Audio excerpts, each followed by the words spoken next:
Vale. Bueno, pues muchas gracias, Jorge, por tomar el tiempo para hablar conmigo bajo los auspicios de Lacan Emancipa. Y es costumbre preguntarte cómo estás en estas situaciones. Supongo que no hay ningún cambio importante, ¿no? No, no, no, para mí es un gusto. El proyecto Lacan Emancipa es un proyecto que tenemos tú y yo en común, Ujú, junto con otros trabajos teóricos ujú. y discusiones teóricas que hemos mantenido en estos años, así que es un verdadero gusto.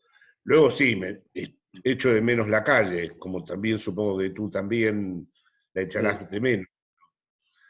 Esperemos sí, sí, que sí. eso llegue pronto. Sí, bueno, supongo que la primera cosa que quería preguntarte es una pregunta más personal, quizás relacionada con la anterior. Es, ¿qué tal va tu trabajo? Porque estás trabajando en un libro, me comentaste, ¿no? Desde hace tiempo. Sobre fantasma e ideología, o eso es uno de los temas. Me preguntaba un poco si te sentías desmotivado por la situación. Sí, sí, fui interrumpido, ahora tengo que encontrarle una nueva vuelta, te agradezco mucho la pregunta.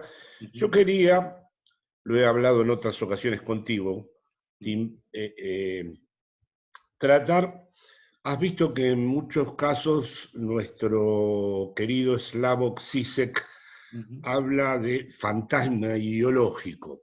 ujú, Esto tiene un antecedente en el propio Althusser, ujú, al que he vuelto a releer con mucha atención en sus ujú, textos Aparatos ideológicos del Estado, ujú, y también en otro libro que se llama Manual de Filosofía para no filósofos, en donde ujú, también Althusser habla de una ideología inconsciente. Vamos a ujú, decir que Althusser preparó las condiciones para que luego tal vez Zizek eh, haya hablado de fantasma ideológico, ujú, porque efectivamente ambos términos, con respecto a la brecha constitutiva que hay en toda sociedad, ujú, cumplen una función semejante o análoga. Pero mi idea era, así como aceptar la relación que hay entre ambos términos, ujú, también diferenciarlos, es decir, los aspectos que comprometen o que quedan comprometidos en la estructura del fantasma, ujú, fíjate, de esto no he hablado todavía nunca, ujú, no son exactamente los mismos que los que quedarían comprometidos con la ideología. ujú, Eso estaba por un lado y después estaba la escuela de Exec, que tú conoces muy bien, has participado con tu experiencia en ello, ujú, en donde la construcción de la lógica hegemónica se fue llevando un poco por delante estas cuestiones y el tema de la ideología eh, pasó a ser un factor secundario o un mero tránsito en lo que es la propia constitución de lo hegemónico. Entonces, me pareció que era un momento histórico en donde había tantas preguntas acerca de, en fin, por qué se votaban en contra de los propios intereses, lo cual ujú, obligaba a revisar la noción de interés, o por ujú, qué alguien que podía ser feminista a la vez en otras posiciones era absolutamente retrógrado, o alguien de izquierda no entendía el feminismo, en fin.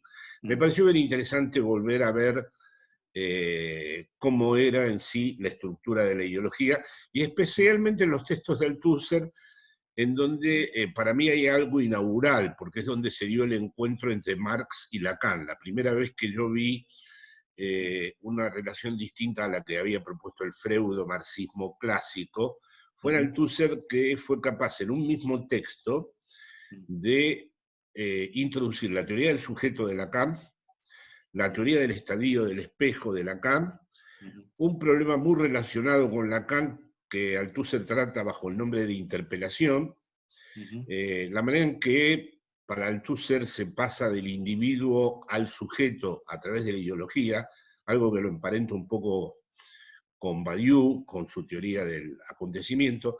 Entonces, bueno, todo esto me pareció muy interesante. Como tú dices muy bien, el tema del coronavirus, empecé a ser interpelado por distintos programas de televisión, por ujú, los efectos de la pandemia, y bueno, ahí no da para hilar muy fino porque efectivamente estamos frente a un hecho nuevo, ujú, frente a un real que ha irrumpido y que no tiene de inmediato al menos categorías ujú, con las que podamos movernos con mucha estabilidad. ujú, Ha sido poderosamente desestabilizador porque no habíamos vivido nunca. ujú, No tenemos una comparación histórica de esto. ujú. Entonces, ha quedado suspenso y como puedo voy reintroduciendo el problema. Sí. Em, vale, pues no te veo nada desmotivado, al contrario. Pero es interesante. Bueno, tengo un par de preguntas. Una tendría que ver con el concepto de Althusser, de interpelación, pero quizás primero me gustaría preguntarte si tú, porque hay algo interesante en tu respuesta ahí, porque veo una cierta tensión o contradicción, por decirlo así, entre el tema que has decidido tratar y efectivamente la situación en que nos encontramos, porque la cuestión del fantasma, um, nos encontramos ante un fenómeno, el coronavirus, que como has comentado y mucha gente ha comentado, es algo real, ¿no? En el sentido lacaniano, de irruptivo, irreductible a nuestros sistemas de pensamiento. Um, y entonces el fantasma va en la dirección contraria, ¿no? Tiene que ver con la unidad, la manera en que Sí, los seres humanos tienen el hábito de querer unificar las cosas por efecto de nuestro narcisismo, ¿no? Entonces, ¿tú podrías decir algo sobre ese contraste entre las dos cosas? Empezaste a trabajar el fantasma antes, ¿no? Antes del sí, hace coronavirus, ¿sí? poco, a raíz de esta pregunta que me parece muy, muy interesante el modo en que la formulas, ¿no? Mm, Estuve pensando que, claro, la condición para que la realidad ujú, funcione como tal es que siempre haya un ocultamiento de la brecha ontológica o de la brecha estructural en la que esa realidad se constituye y, como has dicho tú antes, el fantasma cumple una función, ¿no? Es ujú, decir, ujú, unifica de tal manera que no estamos todo el tiempo confrontados frente a esa brecha. ujú, Para que esa brecha no aparezca, según Lacan, en la realidad el objeto A ha quedado afuera, el célebre objeto A minúscula ujú, ha sido extraído de la realidad. ujú, El coronavirus parece una inclusión del objeto A en la realidad, vuelve a hacerle perder a la realidad, vamos a decir, desestabiliza su marco, en cierta forma desestabiliza el fantasma. ujú, Por ello los niños no estaban muy equivocados cuando tenían el temor de ser devorados por el coronavirus si salían a la calle, porque de algún modo se trataba de un deseo del otro sin ninguna barrera, como algo que puede ser devorador. Y finalmente, cuando aparece la angustia social, se ujú, trata de eso, de que no se ven nunca finalmente ni los límites, el sujeto supuesto saber de la ciencia no está funcionando. ujú, Ese momento que Lacan analizó en el seminario de la psicosis del Dios no engañador, ujú, inspirándose en Descartes, ujú, cuando mostró que en la psicosis fracasaba el Dios no engañador, aparecía un Dios que engañaba, ¿no? Bueno, ujú, por momentos, aquí también aparece la sombra de un Dios que engaña, ¿no? Porque un día se dice una cosa, otro día se dice otra, sobre mascarillas, duración del virus, posibilidades de morir, etcétera, etcétera. Ahí podríamos, a pesar del efecto el efecto, como has dicho tú, de confrontación entre uno y otro, creo que se podría establecer un nexo, ¿no? En cuanto a que el coronavirus introduce ese real y desestabiliza el marco fantasmático que sostiene la realidad, ¿no? Sí, sí, sí.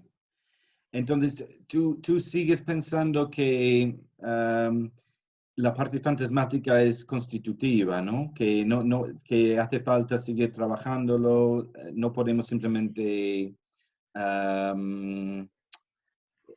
relegarlo a un plano secundario en la teoría. Es importante seguir trabajando ese concepto, ¿no? Frente a... Creo que sí, creo que tanto la parte ideológica, la Ujú. dimensión ideológica como la fantasmática, ambas a la vez, en una relación de frontera, son constitutivas. Lo que he añadido es que la ideológica es tan constitutiva como la fantasmática. Es decir, he recuperado un poco la relectura de Marx, en donde, de algún modo, todo lo que en el sujeto se constituye previamente en relación al fetichismo de la mercancía, a la manera en que ciertas ideas dominantes intervienen en su propia constitución, en la manera en que sus propias elecciones están sobredeterminadas por su lugar en relación a cómo se reproduce. Es decir, lo que me ha parecido muy interesante de Althusser es tratar al capitalismo no como una economía, sino como algo que tiende a su reproducción.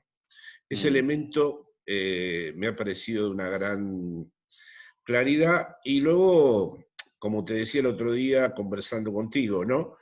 Eso me ha permitido volver a algunos autores ingleses, porque el descubrimiento es que después de Althusser, el marxismo va lentamente desapareciendo del mundo francés, de los intelectuales franceses, ¿no?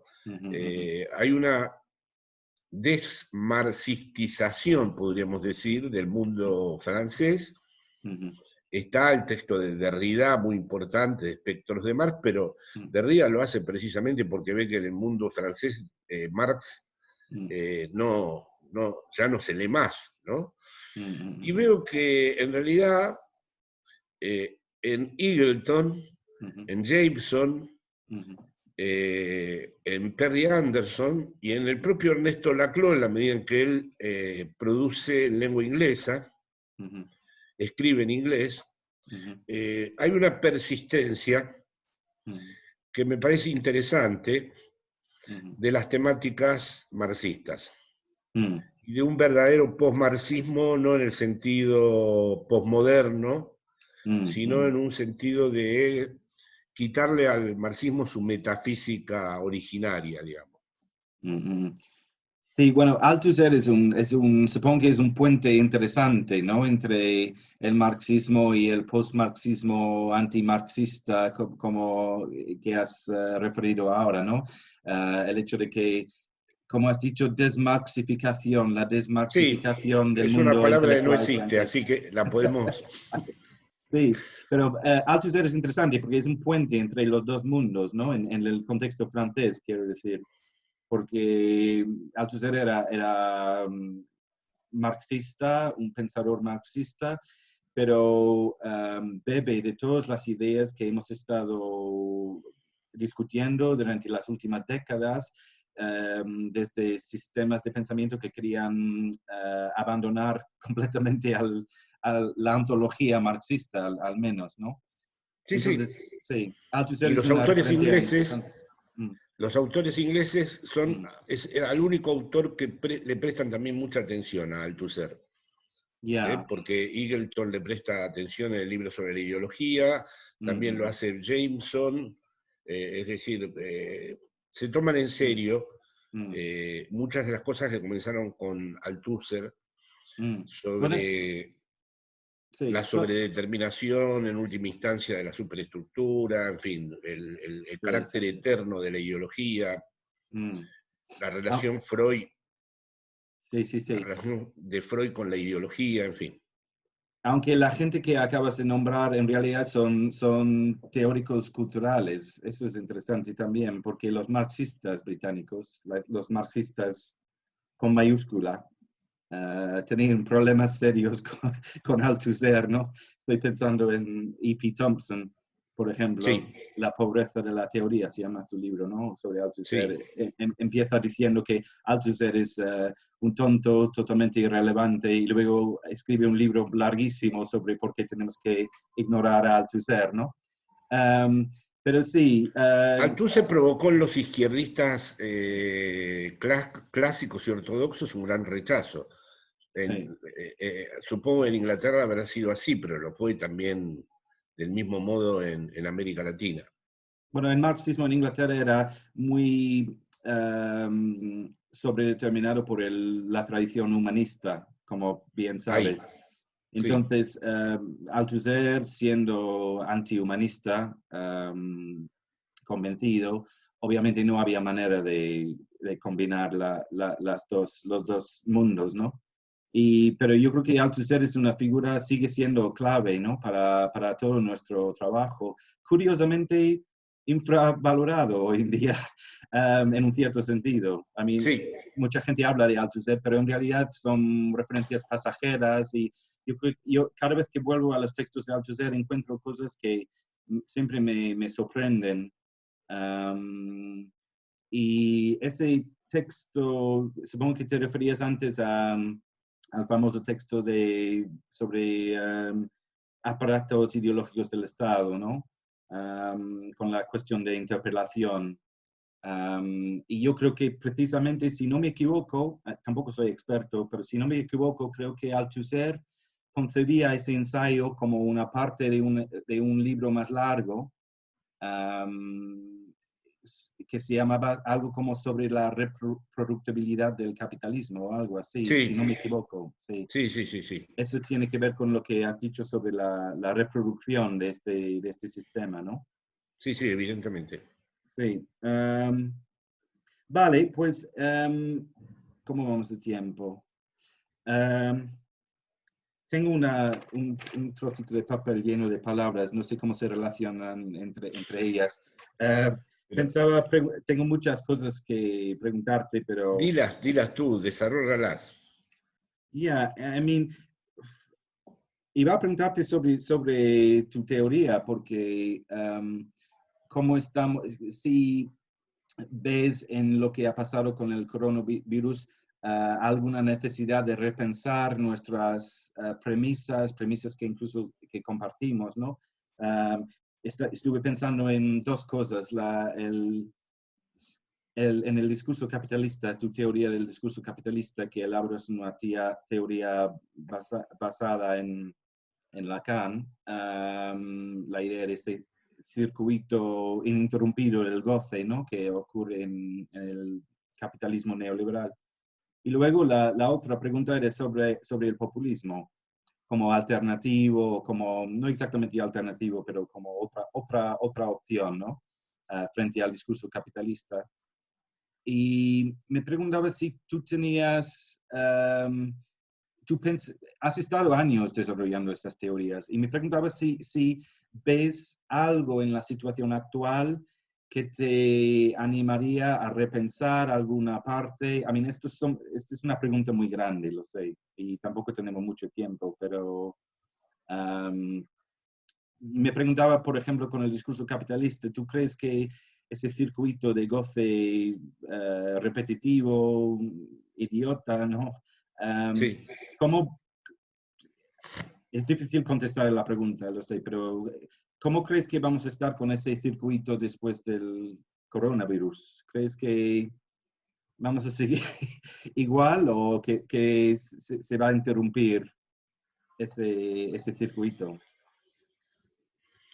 Hay algunos que piensan, pero lo que pasa es que me parece que hay un trasfondo religioso, Mm, de que después de un gran castigo la humanidad mejora, ¿no? Y como ha habido una tragedia ejemplar, mm, los seres humanos reaccionar atentamente, van a ser más solidarios, van a descubrir que no pueden salvarse solos, de que, bueno, se va a volver a descubrir la comunidad. Has visto que en los pensadores clásicos de la política hay una tensión entre sociedad y comunidad, y que hasta ahora la política de tradición incluso socialdemócrata ha privilegiado la sociedad frente a la comunidad.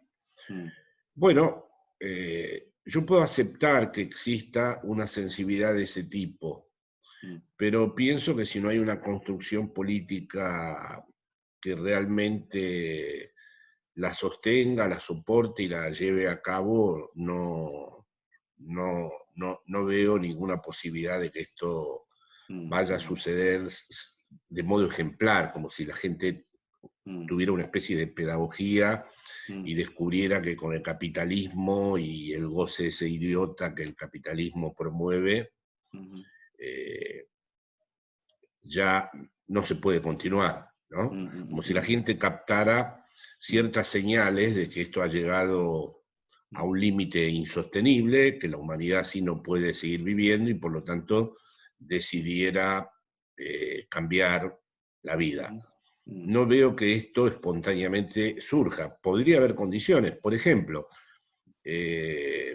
durante años se ha naturalizado la idea de que la empresa es la que genera la riqueza. Pero sin embargo ahora vemos que si los trabajadores, los que venden su fuerza de trabajo, y también el precariado, el ejército de reserva, no asisten, no van a las empresas, pueden ir los ejecutivos, los managers, los CEO, los grandes directivos, que la empresa no se puede abrir. Es decir, finalmente este mundo está colapsado y se necesita de manera urgente que se incorporen de nuevo las fuerzas del trabajo.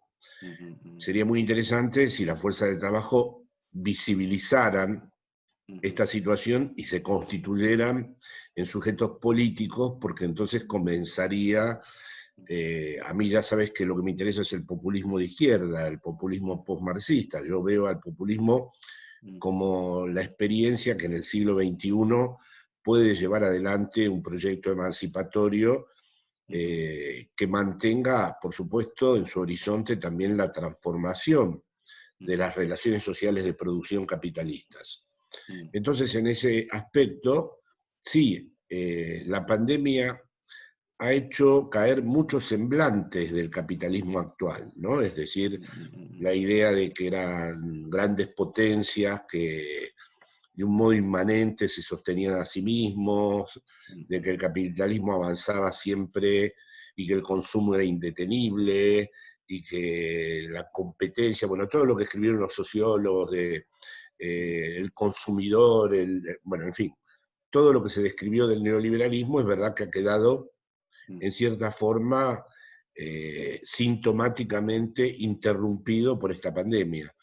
Si de esto va a surgir una realidad política nueva, ahí tendríamos que ver cómo se sitúan los actores, porque yo creo que sería muy importante constituir estados soberanos con una gran autoridad simbólica, incluyendo incluso a las Fuerzas Armadas, y no dejar que las derechas o el fascismo se hagan cargo de esta situación.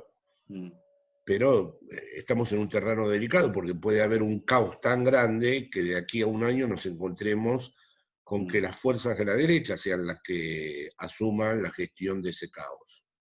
Sí, sí, sí. Claro, es que hasta un cierto punto todo lo que podemos decir en este momento sobre discurso capitalista, sobre populismo, en tanto que emancipación, es una especulación, ¿no? Porque todavía no sabemos qué va a pasar, porque el confinamiento en sí mismo, la cuarentena, por ahora no, obviamente no va a producir nada, no va a producir nada a nivel político. Y todos estamos un poco a la espera, de ahí mi pregunta de antes, ¿no? De lo que viene después. Y todos sabemos que puede ser muy serio todo lo que viene después. Muy serio. Porque la situación va a ser muy, muy grave. Y todavía no sabemos qué tipo de ¿Tú política cómo lo se va a ves? producir. ¿Perdona?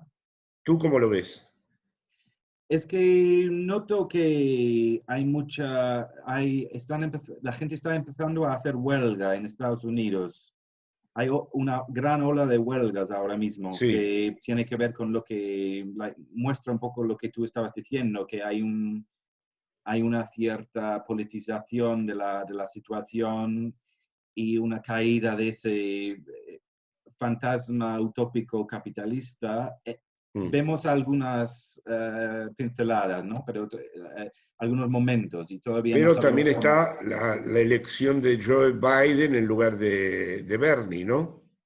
Sí, sí, sí. A mí, esto ha sido un poco desastre, ¿no? Pero porque Biden es un candidato tan malo que yo incluso pienso que va a tener que salir antes del final de las primarias, porque no sé si lo sabes, pero ahora es acusado de haber violado a alguien. A mí Sí, es el peor candidato de la sí, historia. sí. Y es interesante porque él realmente representa una vuelta, una cierta vuelta o un deseo para una vuelta a la normalidad, ¿no? Y eso es la gran cosa que tiene Biden. Todos los que le votan en las primarias quieren volver a 2012, quieren Volver a la volver normalidad es atrás. lo peor. Volver a la Sí, normalidad es al mundo que acogió la pandemia y mostró que era todo sí, un sí, sí, desastre. sí, sí, sí. Y eso no es no va tampoco va a producir una política desde nuestra perspectiva, eso. Um, y realmente Y en quería. Inglaterra, Mm, mm, y en Inglaterra, una vez que está apartado Corbyn, hay posibilidades todavía para mm. el populismo de izquierda de construir algún vector político que sea realmente operativo. No, yo creo que no, porque como sabes, el Partido Laborista se suicidó con el tema del Brexit, así que ahora, bajo un nuevo líder que es más centrista, más Sí, educado, no un radical como Corbyn, siguen bajando en las encuestas. Es que Boris Johnson es un dios para mucha gente en Inglaterra por una sola cuestión. Él hizo el Brexit. Y eso es lo que quería la gente, o el pueblo, por ujú, decirlo así, ¿no? sí, Y sí. yo creo que el gran problema que vamos a tener quizás es un poco lo que decías antes, que ahora en la fase política de todo esto, vamos a tener que competir con una derecha cada vez más perversa, ¿no? Yo creo Sí, que es una cosa que has comentado varias veces. Nosotros según mi entendimiento, cuando trabajamos en la revista y eso, trabajamos sobre psicoanálisis y política, pero intentamos nunca combinar directamente los dos campos. Siempre mediamos un poco porque um, si los combinamos directamente pierden su especificidad y su interés al fin y al cabo. Pero no hay una mejor palabra para la derecha hoy en día, me parece que perversa, que es una palabra directamente clínica. sí, ¿Estás de sí, acuerdo? porque no es una derecha democrática. Y en España se puede ver que hay una derecha perversa y muy Mm. peligrosa también, ¿no? Sí, sí, sí. Y va a crecer por toda Europa. Tú has hablado de las dos Europas, ¿no? Tú hablaste de las dos Sí, Europas en varias ocasiones. Um, pero el gran proyecto europeo, que nunca lo fue en realidad, parece que se va a colapsar o algo así. I mean, algunos lo venimos viniendo, pero bueno, yo creo que eso es también bastante probable. y esto va a ser muy difícil eso, va a producir muchas dificultades políticas y a ver cómo paramos con ello, ¿no?